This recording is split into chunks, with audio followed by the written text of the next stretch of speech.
Okay, so in this chapter, we're going to be talking about the basics of energy, calometry, and also enthalpy.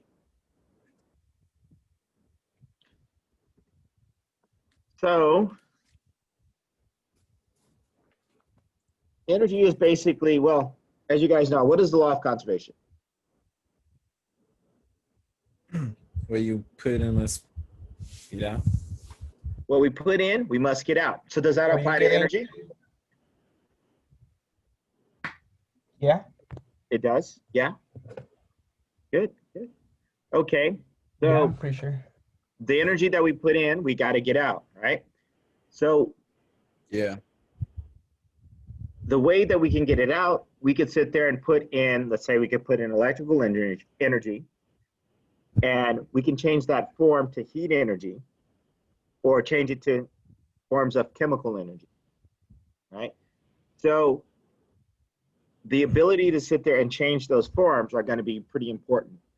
And this chapter is kind of going to be focusing on one major aspect of that, and that is thermo, which is heat. So we're going to be looking at the heat that's going to be absorbed and released by chemical and physical reactions or physical changes. Okay? So like, for instance, that burger, my mushrooms, right? So I use that for energy, right? Or you guys, we eat for energy. Is that true?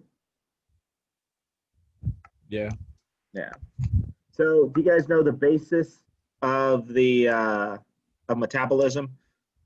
The bottom equation, the end of the day equation?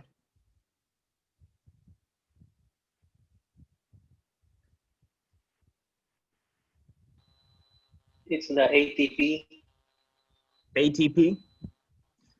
So C6H12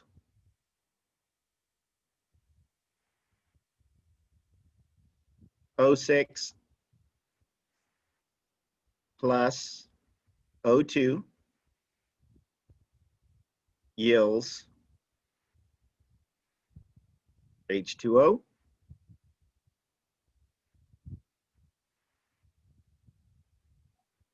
plus CO2 plus heat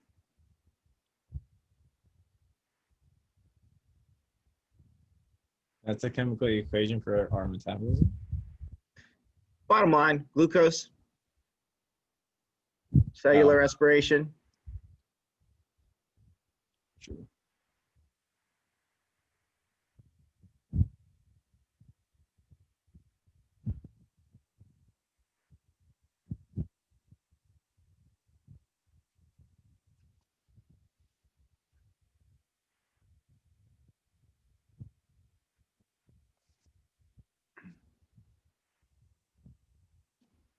And plus ATP.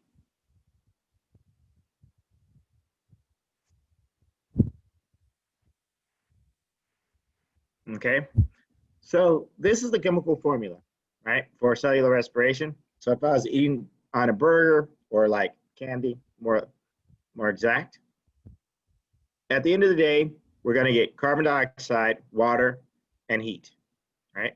So that heat is being released from that reaction, right?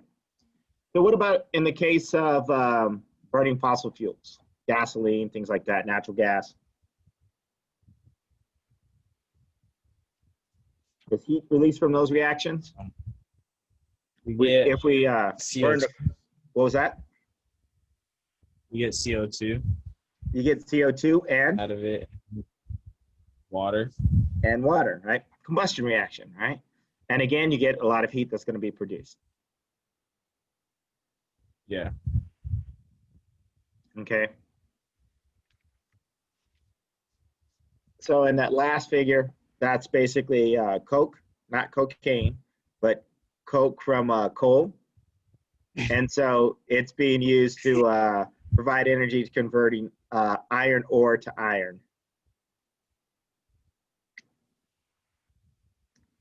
Okay.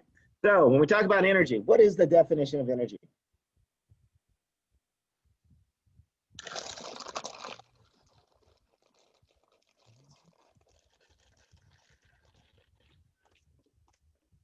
General, what is the definition of energy?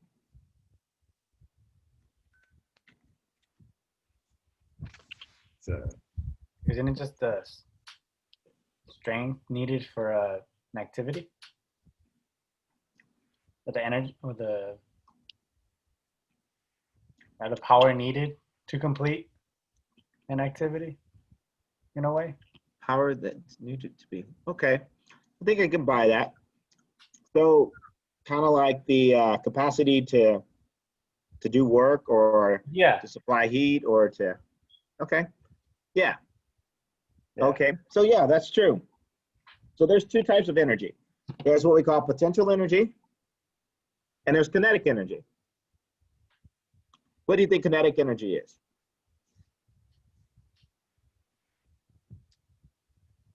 Motion. yeah, Motion. Energy associated with motion. Exactly. So like steam turning a turbine, right? That makes kinetic energy, right? And so we can sit there and use that turbine to sit there and make electricity. Because we can store it in the generator and all those things, right? Potential energy is basically the energy of an object because its position, right? So like for instance, my pen, if it sits above this desk, has potential energy based upon the height that it is from the table. Now, if I drop it, that potential energy becomes kinetic energy, right? Yeah. So if we push Raphael off the side of a mountain, that becomes kinetic energy, right? Yeah. Mhm. Okay. So these are examples. Basically, we have the waterfall, right? The waterfall initially, if it's just sitting above the dam, sitting in a reservoir above a fall, all of that is going to be your potential energy. Soon as it starts to fall, that potential energy becomes kinetic energy. Okay? Are we good? Yeah. So you guys already know the law of conservation. Here, law of conservation of energy is exactly the same, right? So what you put in, you kind of have to get out. So you could put in chemical energy and get out heat. That would be the equivalent. So all you're doing in terms of energy is you're going to be changing its form. You're never going to be able to create brand new energy or destroy new energy, right? So it's energy would never be created, nor will it be destroyed. It can only be converted.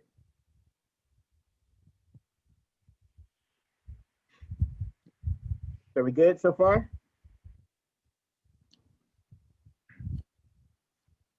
So,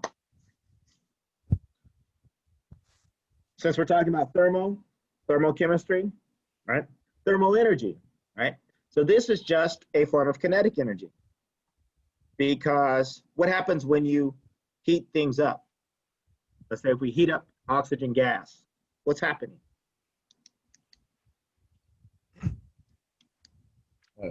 Formation of water. Oxygen gas, when we heat it up, it forms water. Sorry. It starts Let me out. moving. Yeah. It starts moving That's right. faster, right? The more energy that we put into it, the faster it moves, right? So thermal energy is a form of kinetic energy, okay? So if we cool something down, what happens? It slows down. It slows down. That's right. So it gets slower.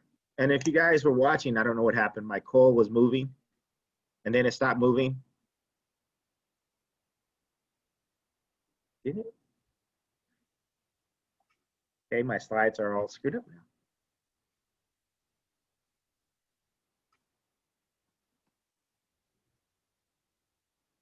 There we go. Okay. So the hotter things are, the faster molecules are going to move. The colder things are, slower molecules are going to move.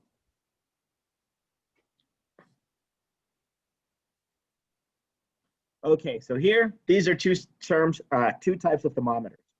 The first one is an alcohol thermometer. So again, in the case of that alcohol, as it gets hotter, what's going to happen?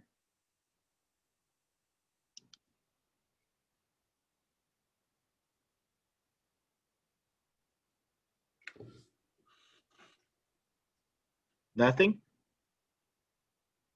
Baltazar, what's going to happen to that thermometer as heat gets hotter? As it's hotter and hotter in the day, what's going to happen to the thermometer?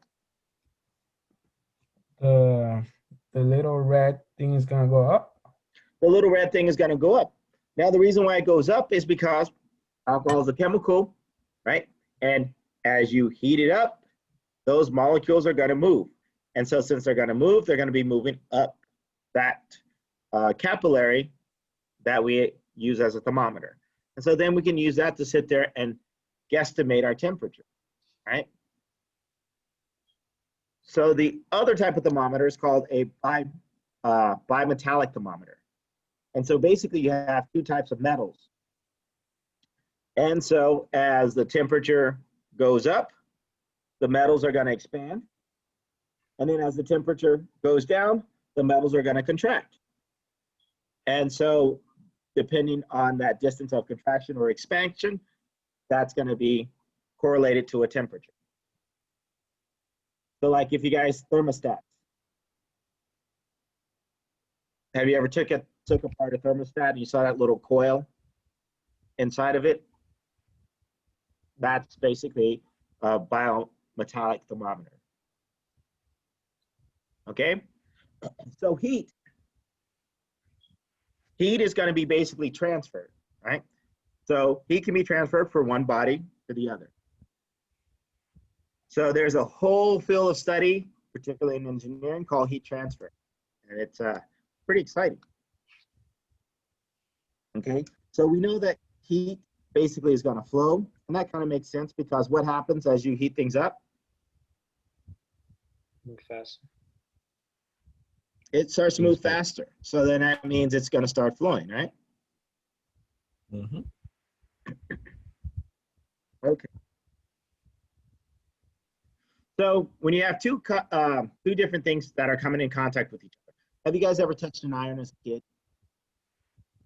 A hot iron? By Or the accident. stove? What was that? By accident. By Just accident? You didn't do it on purpose? I have a nice little tattoo on my arm as a result of me touching an iron as a kid. So, I'll show you one day. Beautiful triangle. So, anyway, yeah, as you touch that iron, what happened? Or the stove? You burn your skin. Yeah. You burnt your skin, right? So that's a form of heat transfer, right? Because all that heat was being transferred to your skin and causing it to burn, right? Mm-hmm. Okay, so that basically tells us that heat can flow between substances, right? And better in certain types of substances, like for instance, metal on metal, you know, you have better heat transfer compared to metal on styrofoam.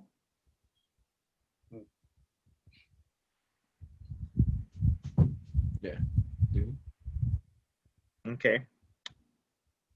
So what's happening over time is if you have two things at two different temperatures, one at a high temperature, one at a low temperature, as we put those things together, you're going to have heat being transferred to the other. And then you're going to reach a point of equilibrium. Piece of cake, simple, not too hard.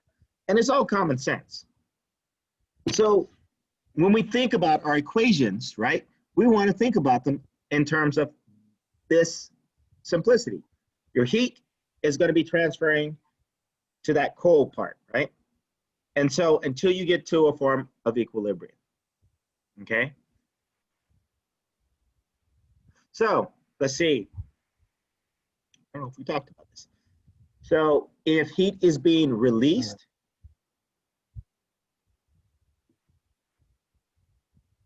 is that going to be, I'll give you the term, endothermic or exothermic. What's endothermic means? Endo, Inside? inside. What does exo mean? Inside, Outside. Outside? Okay. outside. So if heat is being released, is that endothermic or exothermic? Exothermic? It's exothermic. It's if heat is being absorbed, Endothermic? okay? In the Piece of cake. So for instance, as we're burning a log, is that endothermic or exothermic? Exothermic. exothermic. Okay. So let's say, have you guys ever busted open a cold? Oh, the experiment that we did a month ago, where we were stirring in those two chemicals. Was that endothermic or exothermic? We're talking about the one with the gummy bear. Not the gummy bear. The gummy bear was what type of was the gummy bear endothermic or exothermic? Exo. Exothermic. So, Okay. Now the other experiment that you guys did with the gummy bear. The one with the soda? Not the one with the soda. The one where you stirred it and the temperature kept dropping and dropping and dropping. oh, yeah. Old age, gosh, how old are you? What, 202? It was exothermic. Exothermic, are you sure? Because it was getting hotter. Oh, it was getting hot or hot, so it wasn't Yeah. the, Was it getting hotter or was it getting colder? Wait, it was getting cold. yeah, colder. Wait,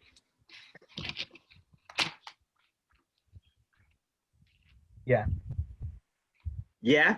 Like, What I is don't even yeah? remember. Because one of you guys said it was getting hotter, and then you said it was getting colder, and then you said it was getting hotter. So was it getting hotter or was it getting colder? Colder. The one commented the answer. So you're Endo. saying it was getting colder?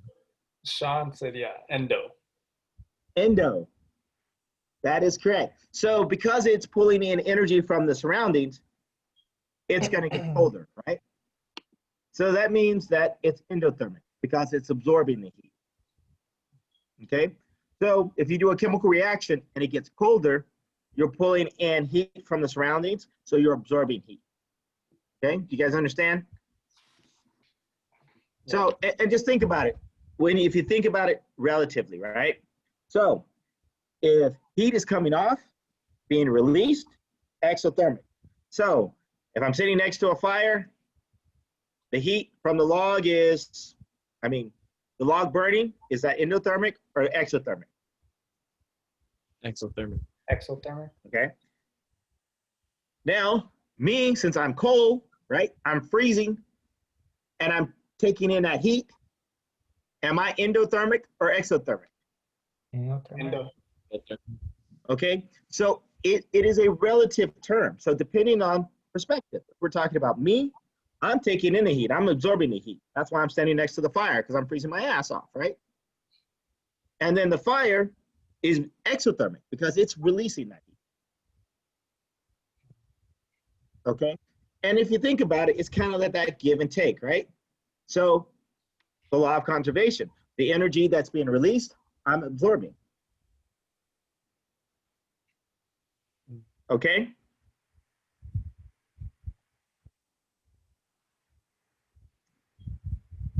So this here is an oxyacetylene torch.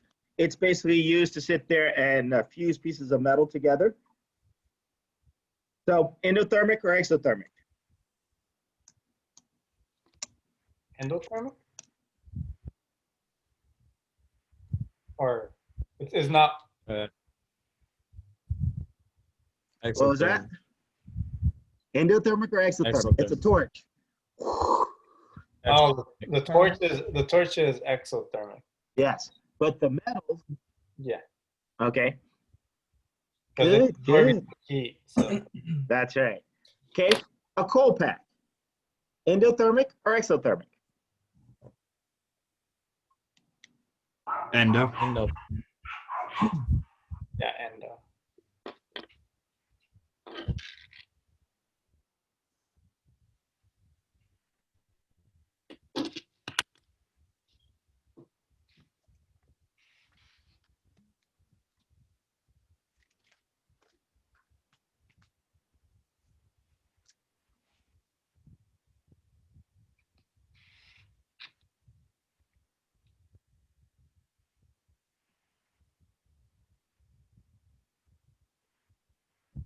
Okay.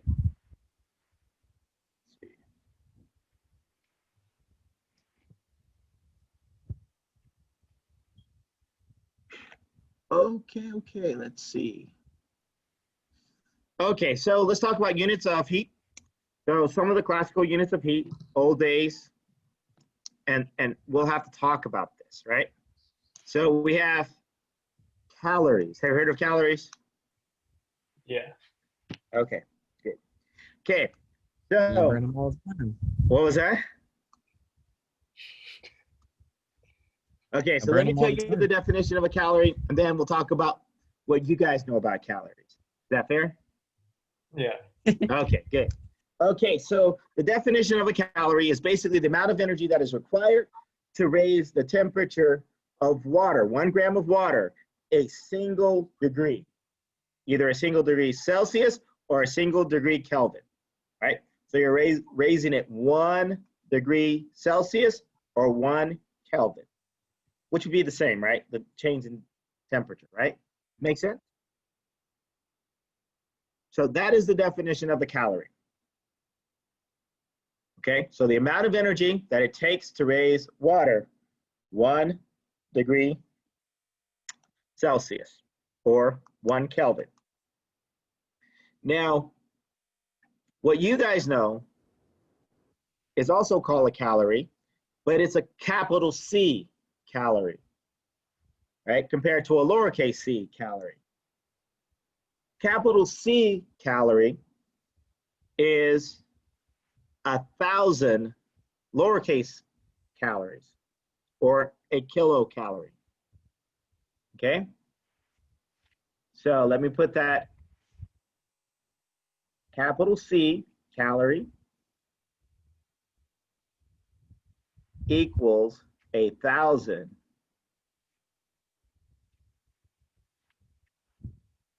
lowercase c calorie.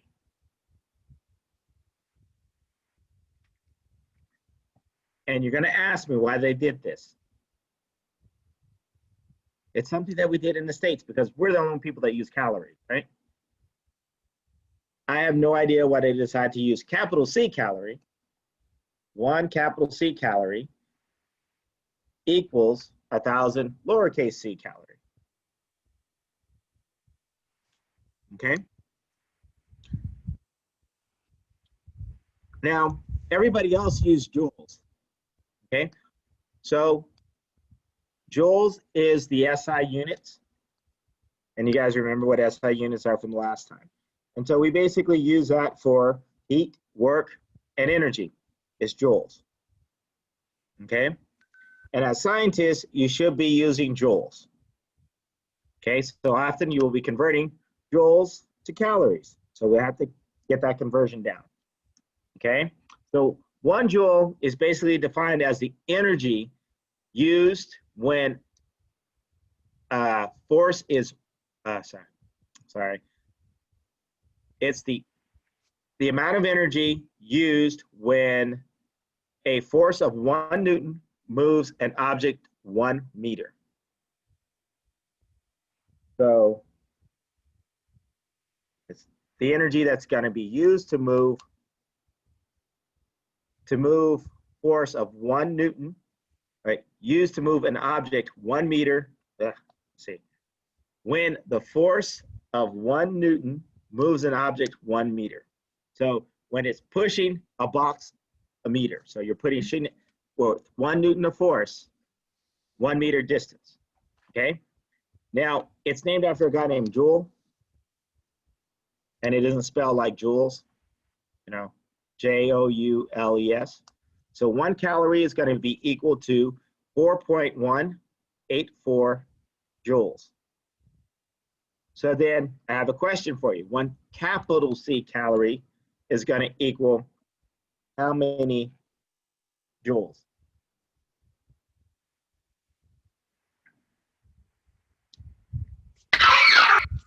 Ooh, Gosh. It's 4,184.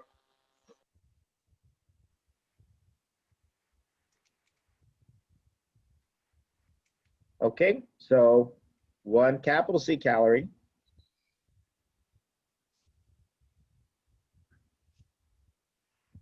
is going to equal 4,184 joules. Because we know 1 calorie is equal to 1,000. Well, 1 capital C calorie is equal to 1,000 lowercase c calorie. Okay, so then we just multiply it by 1,000. Or we could just simply say 1 capital C calorie equals 4.184 kilojoules. Wouldn't that be the same? Okay. Yeah. Piece of cake so far? Not too hard, not too complicated. Okay, so let's talk about heat capacity.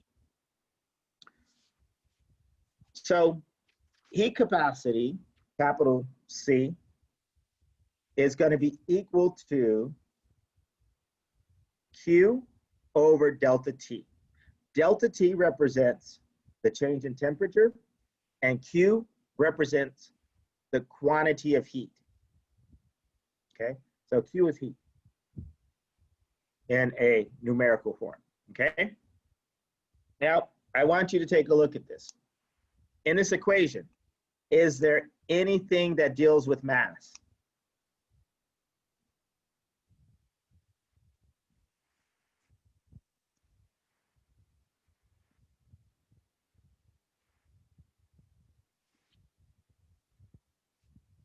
I mean, the mass of the pan. The mass of a pan?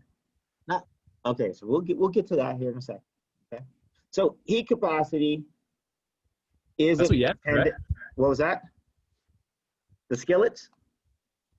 Yeah, those Is that are what you- pans.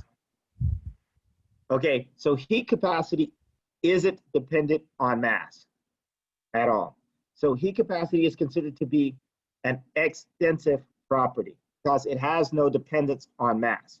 So regardless of how much I have, right, or the mass of it, the heat capacity is always going to be the same. It's only going to be dependent on the property of the element that we're working with. So in this case, an iron pan, right? So if I have a small iron pan and if I have a big iron pan, the heat capacity is going to be exactly the same. Okay?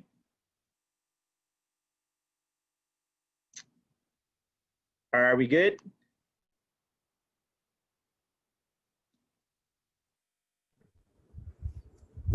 But why does it say that it's going to be? Oh, sorry, my bad, my bad. Greater. No, you're right, you're right. The specific heat capacity will be exactly the same, okay?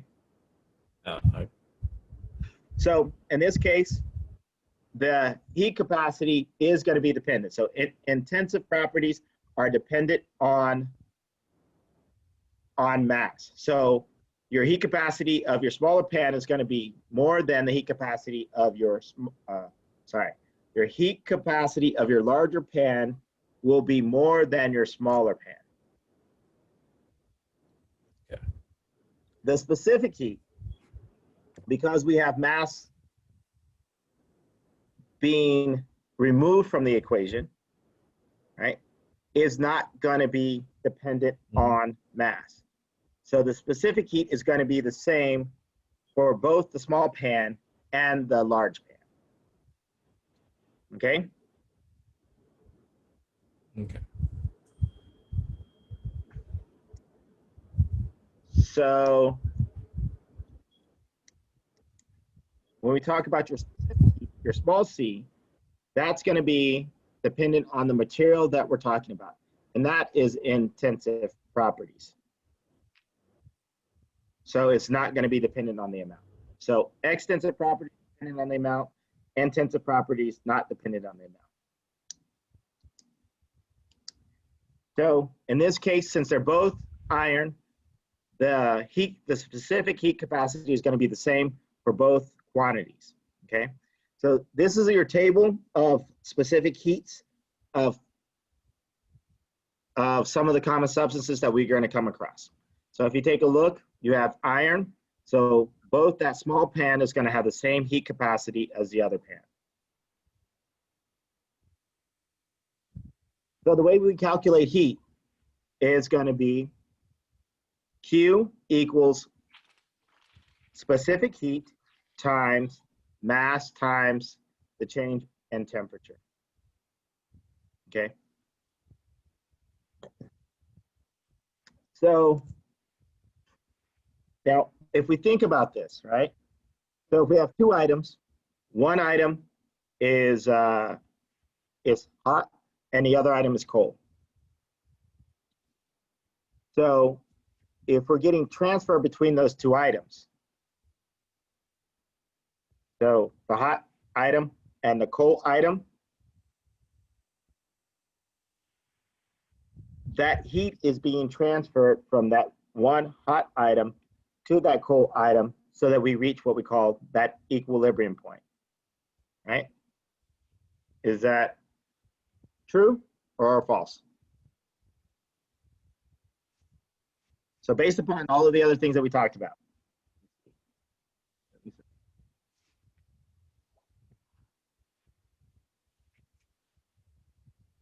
This guy is hot.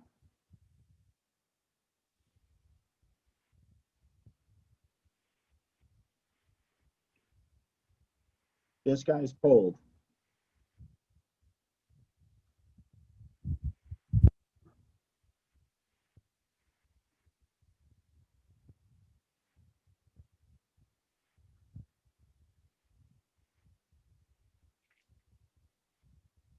Now, if we put these two guys together,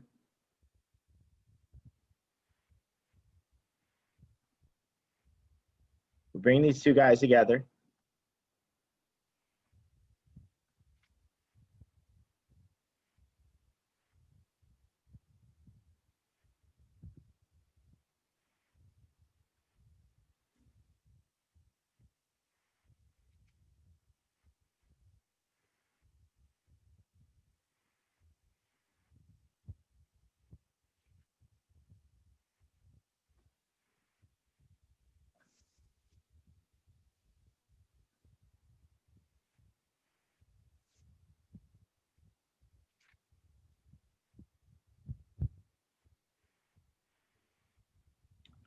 At a point, they're going to get to a point where they reach equilibrium. So that transfer is going to come to a zero, or the change in heat is going to be basically zero. So since it's going to be based upon C, or the heat capacity, the specific heat capacity times the mass, times that final temperature and the initial temperature. So the final temperature would be the equilibrium temperature in the case of these guys coming in contact with each other. The initial temperature would be heat, would be that hot temperature in the case of the hot guy. And then in the case of the cold guy, the final temperature would be the equilibrium temperature. And then it would be the initial cold temperature, okay?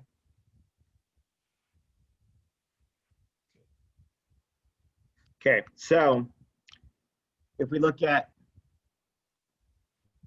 say, look at a single substance here.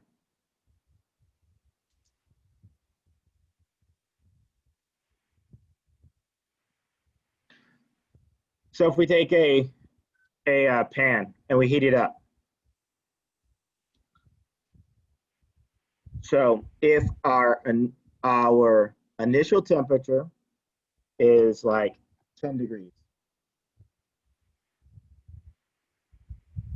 and our final temperature is 90 degrees. is our delta T going to be positive or negative?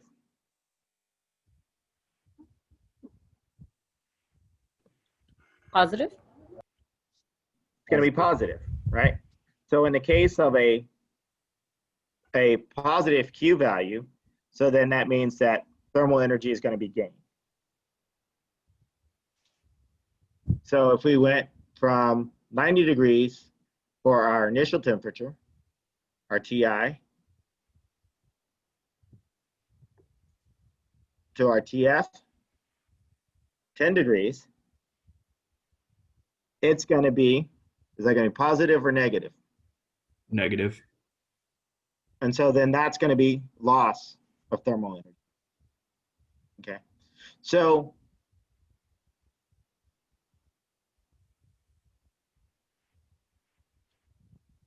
if we have a flask that contains 8.0 times 10 to the second grams of water, it's going to be heated. The temperature of water is increased from 21 degrees to 85 degrees Celsius. How much heat did the water absorb?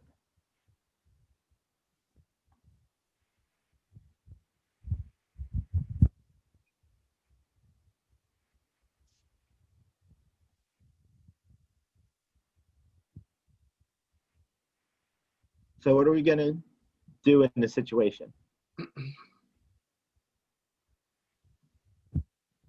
So let me give you a hint.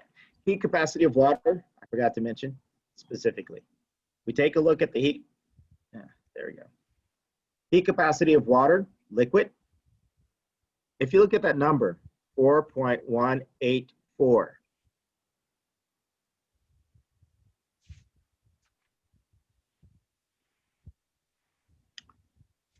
So specific heat capacity is changing a substance, 1 gram of that substance, by 1 degree Celsius. So what is a calorie again? 4.184 joules. It's what? 1 calorie equals 4.184 joules. 1 calorie Right. is equal to 4.184 joules. So if 1 gram of substance, and that one substance is water, we're trying to increase it by 1 degree, it's going to be increased by 1 calorie. Is that right? Yeah. Based upon the definition? Yeah. Yeah. Yeah? So water, the specific heat of water, is going to be equal to essentially 1 calorie. Is that right? Right. Okay. So if we know that, so then we have our C, right?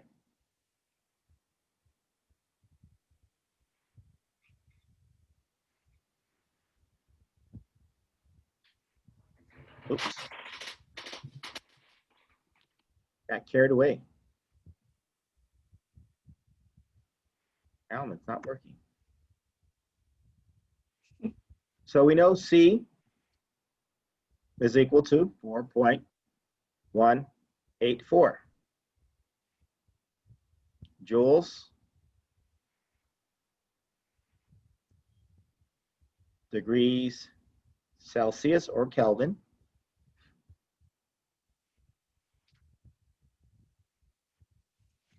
grams.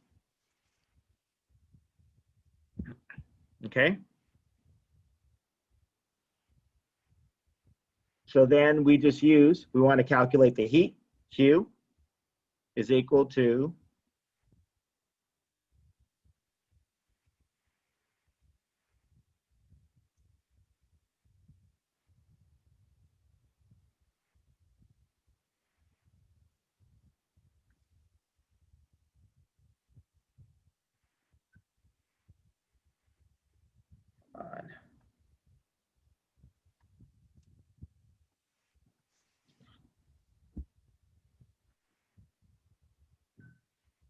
MCAT.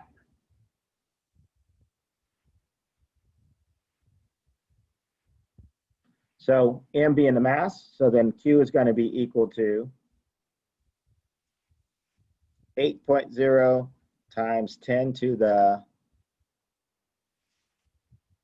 minus 2 grams.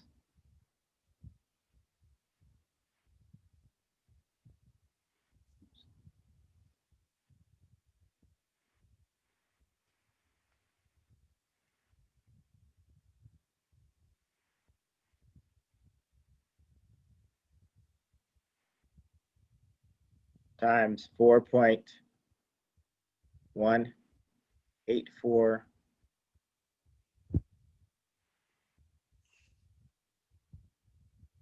joules Celsius grams.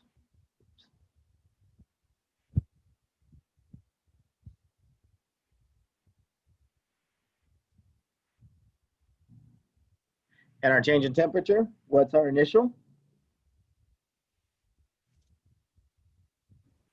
21.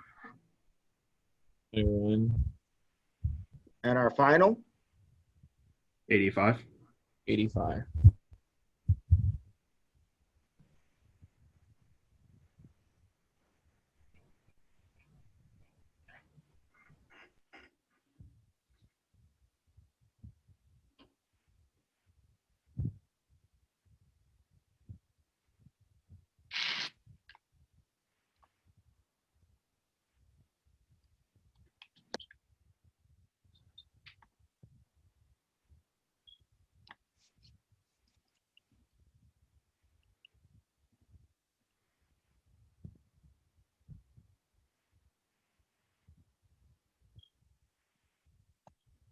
Okay, so the amount of heat that's being absorbed by the water would be 2.1 times 10 to the 5th joules.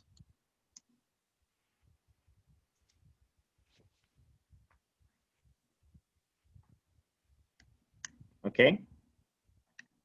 Questions, concerns, Cash?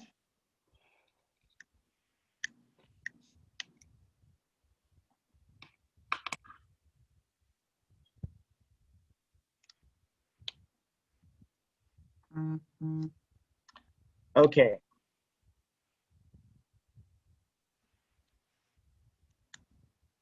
So remember when we talked about heat being transferred or energy being transferred?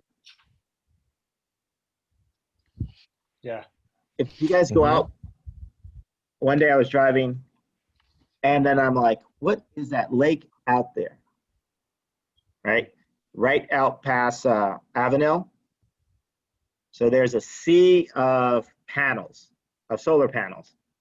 And I never paid any attention to it before. Probably because most times that I go to Avenel, it was really late at night coming from Kalinga, and I decided I was going to go through Avenel because at that point, Avenel's gas was cheaper than Kalinga's when I was going home. Well, it's true, right? So, but if we think about these solar panels, right?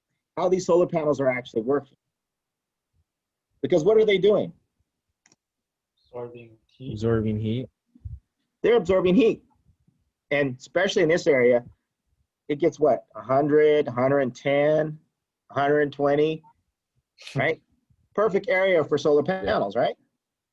So if you actually look at this, Yeah. right? It's a nice little system of heat transfer. Because those solar panels are picking up heat. We have a fluid that is being heated in those solar panels, heated up. So we're getting a heat exchange from those panels to that fluid. Okay, so since that fluid is then able to sit there and go in and turn that turbine. That turbine makes energy. And then that steam goes up, or that fluid, that heated fluid goes up. It gets cooled down and it comes back here and gets reheated by the panels.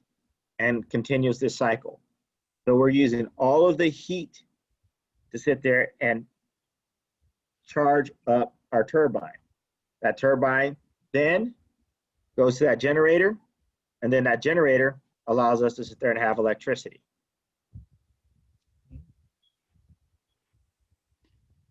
Okay, so it's a great little system.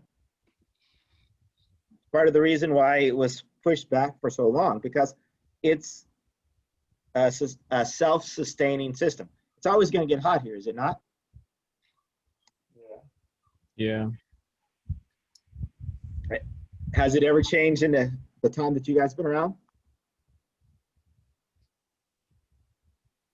No. No. It hasn't, and it isn't. So Always it's hot? what was that? It's always hot. Summer's always hot, and even in the winter, what, it gets up to like 70, 80, something like that in this area. So it's a great place to sit there and use solar panels. Okay, so all that is energy being transferred. So now let's kind of talk about ways of measuring energy. So calorimetry is basically a technique that is going to be used to measure heat. And it's used to measure heat specifically for like chemical reactions or physical processes. Okay, so we're going to be using it to sit there and measure heat that's going to be transferred from one substance to another. Okay, and so the process of this is called heat exchange. Okay, so heat is going to be exchanged with some type of calibrated object, and so we call that a calorimeter, because it's going to measure calories, kilometer, heat. Okay.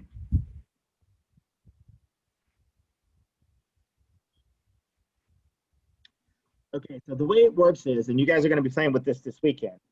So you have a system, and your system basically is going to be your substance, or your substances that are going to be going those physical changes, right? So it's going to be your piece of metal, or it's going to be a chemical reaction that's going to be contained. And then you're going to have what we call the surrounding. So a lot of times the surroundings is going to either be air or water or something along those lines. So if I stick a hot piece of metal into water, what's going to happen? What's going to happen to the water? It's gonna bowl up. It's gonna, if it's a really hot piece of metal, it's gonna start boiling or get. Yeah. Or it's also gonna release. What was that? It's gonna release it. It's also gonna release heat, right? So it's releasing heat into the surrounding. So what's happening?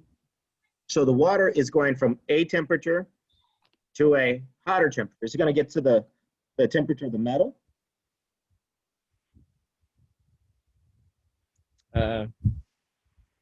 The equal amount, maybe. Probably not exactly, but it'll get close, I think. Will it? So it depends on the water, right? So if the water's really cold, if it's ice, Yeah. or near ice, 4 degrees, and let's say the Yeah. metal is But it'll go. 300. What was that? It'll go to equilibrium. It'll go Right. to equilibrium, right? So it's going to be somewhere in between the two at some point, depending on. Yeah. Depending How on. cold? Yes. So depending on Wow. the heat capacity of the two, right? So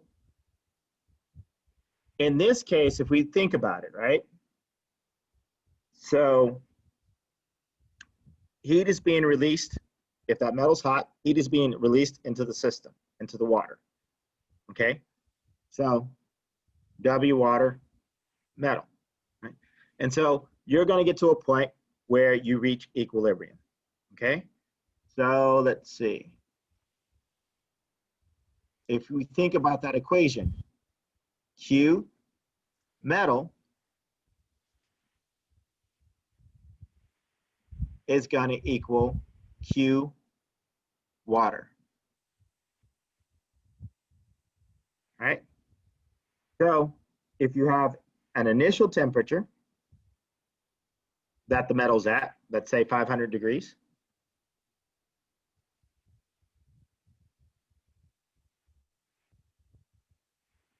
Now, I should say, there's one caveat to this.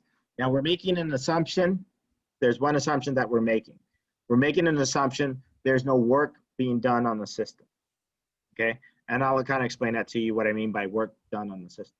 Because Alexis had brought up a very good point. If that metal is hot enough, it's going to start making some steam, right?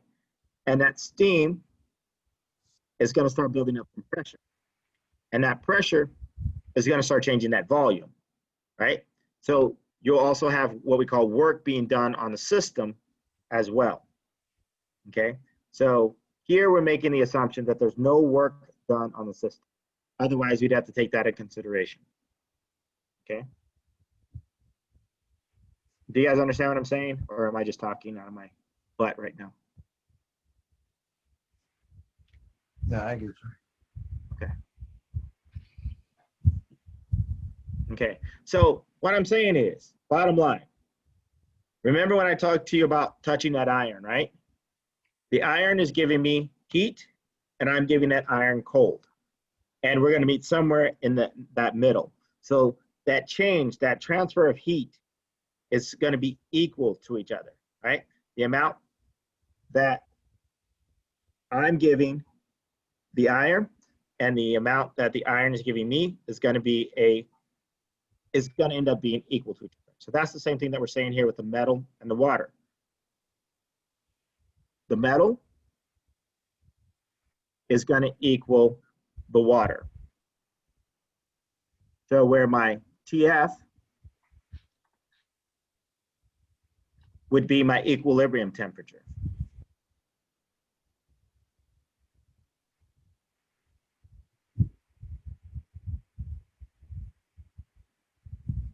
And my T initial for the metal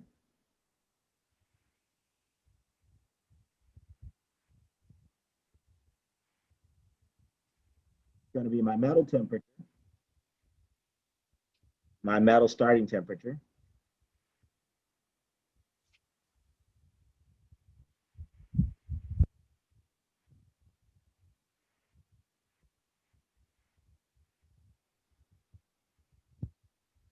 and my T water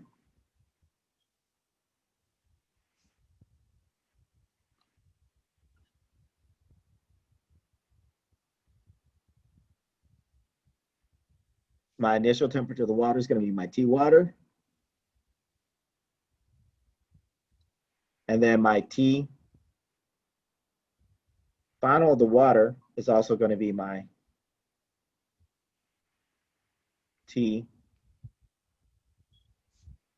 equilibrium.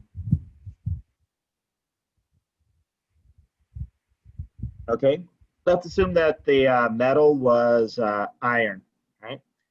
So what we'd have to do is go back. Let's look at the specific heat for iron. You see iron up there? 449.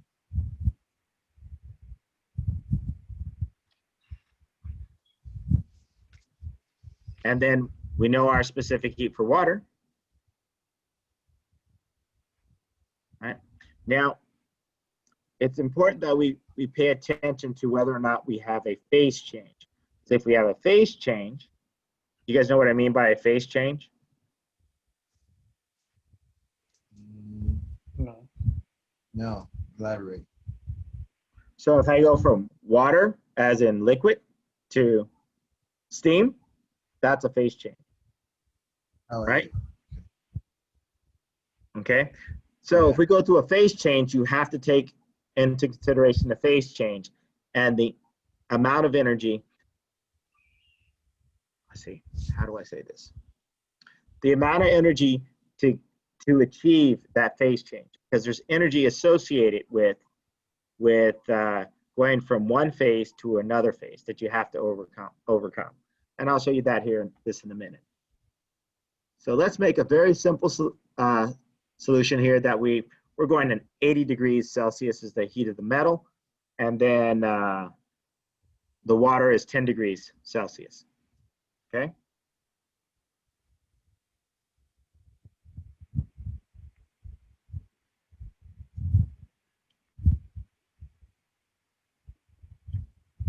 So if we have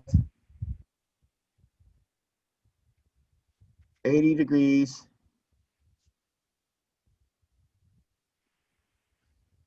that's going to be this guy.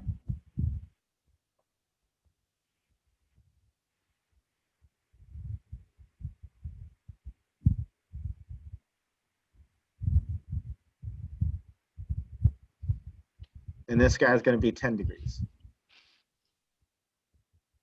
Okay. Let's assume that we have 50 grams of water.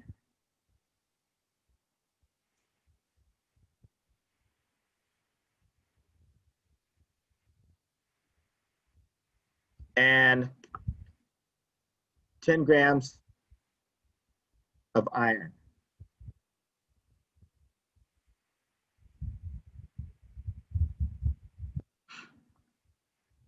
And we're looking to calculate the equilibrium temperature, the temperature that it's going to end up at, or the final.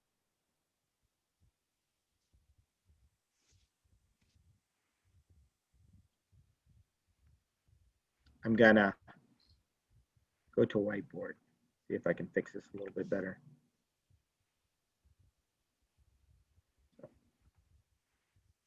Oops. Guess I could have used my cup. Here's my cup. Here's my metal. So the metal is 80 degrees.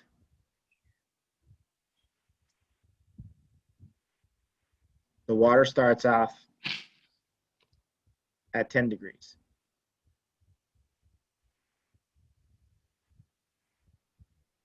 Q metal equals Q water. So how do I calculate Q metal?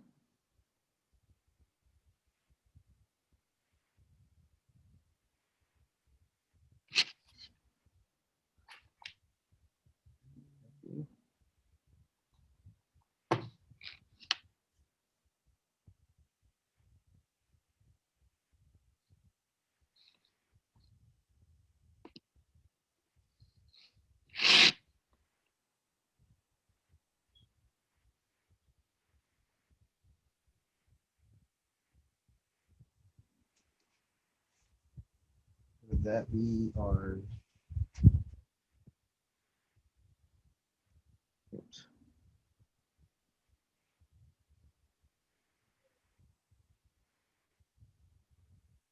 So how do we calculate Q, meaning the heat? How are we going to calculate the metal based upon what you know so far? There's only one equation you know. Well, technically there's two, but one equation that we've talked about so Oh, isn't that wasn't that MCAT, yeah, MCAT. M C delta T? yeah, MC delta T. Okay, and we know that delta T represents change in temperature, so that's going to be your, it's going to be what? Delta T is going to equal Final temperature minus initial temperature. TF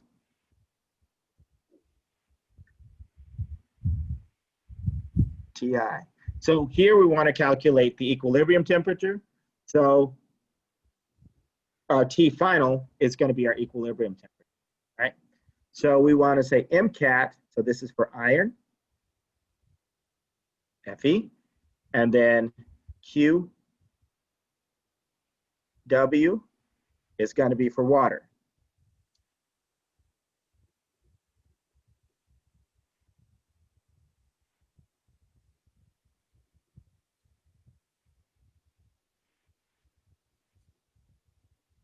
Okay.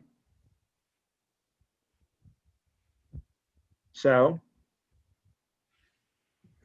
if we plug these guys into each other, let me give you the rest of the information. You know that seawater is going to be, what is the specific heat of water?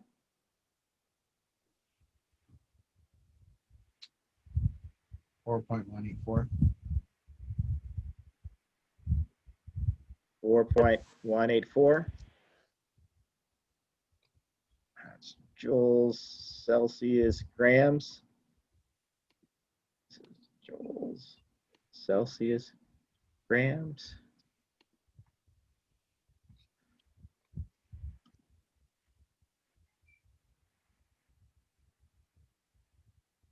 Okay, so this is our TI for the metal.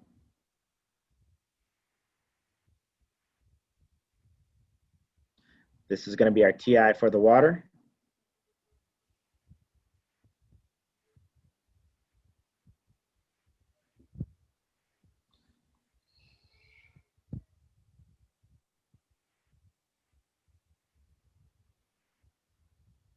And we said this guy was what, 50? I said 10 grams, right?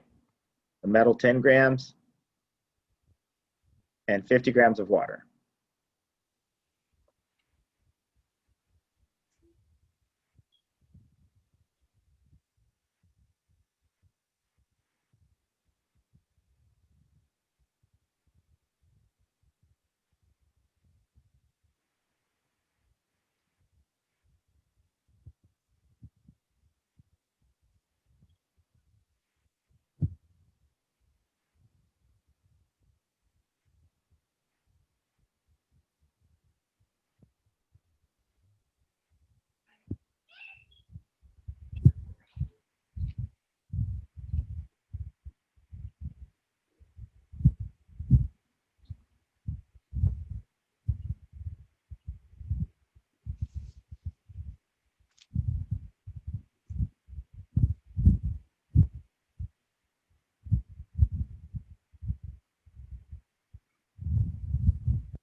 Okay, so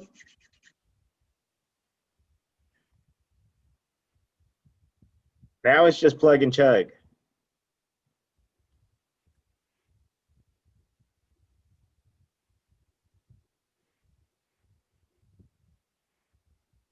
Okay, well, sorta, and solve. So we want to set them equal to each other. You mind if I go to another page? Actually, let me move No. this down. Actually, we can use the bottom of it. Can you guys see the bottom? Yeah. Okay. So let's do a little bit of the math to get it all cleaned up.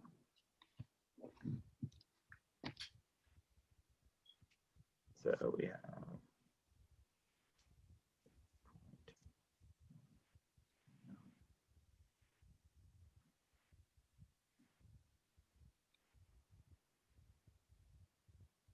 so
Okay.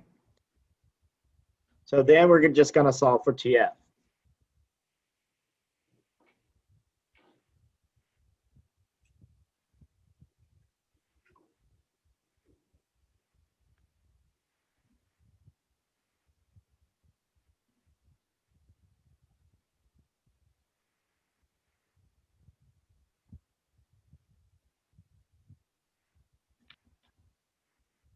So we have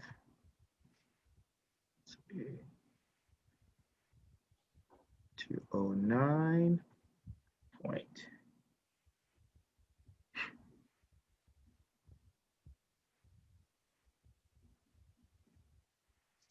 Oops.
Two, 0, 9, 2.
Let's see.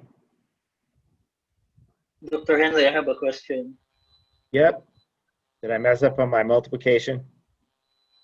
Should it be Q1 equals negative Q2?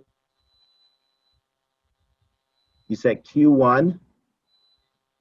Is equal to negative Q2? Negative Q2. Yes. Did I not? Wait, hold on. Yeah. So 204.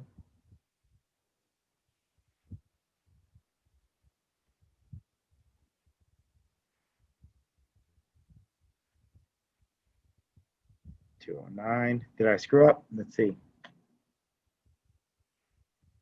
Minus plus 209, 204. So final, initial. So Q1 minus Q2. So yeah, you would get Q1 minus Q2, but when you solve for it, it's the same thing as saying the Q water equals Q metal, right? So you're saying Q1 equals Q2, and that would equal 0, right?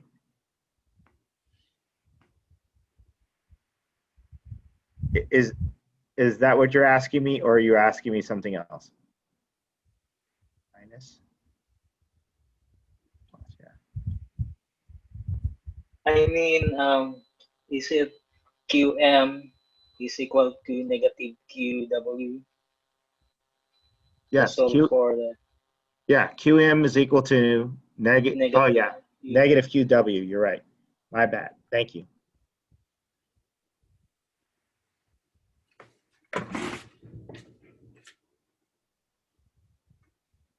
I'm on a roll today. So that should be a negative value. Thank you.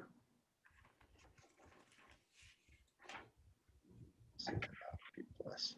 There you go.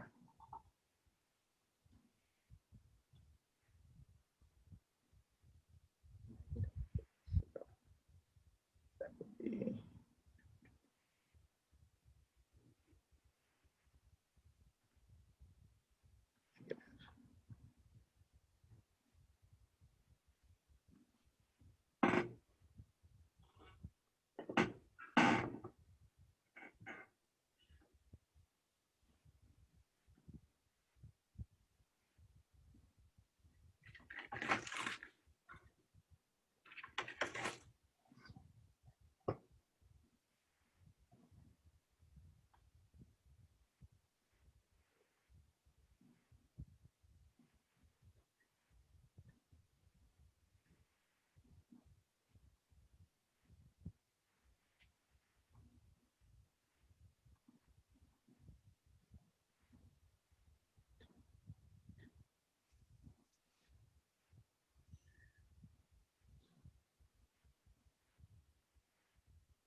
so the equilibrium temperature would be 11.47 or 11.5.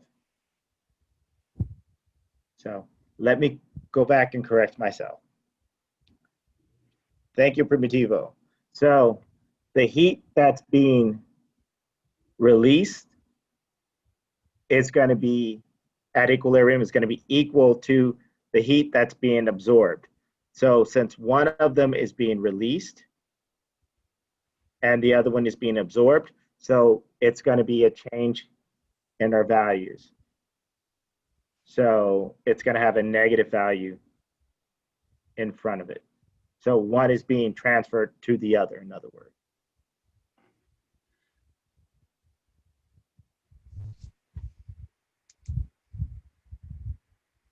That's pretty much how we set up all the equations. One would be When they're being directly transferred to each other, yes. okay. Because you're saying at equilibrium, basically you're not losing any energy. One is going to compensate for the other. So you're saying that, and if there's no work being done on the system, you're saying QM plus your QW is equal to 0.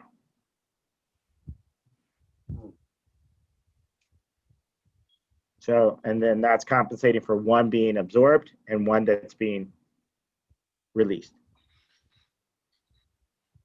Okay.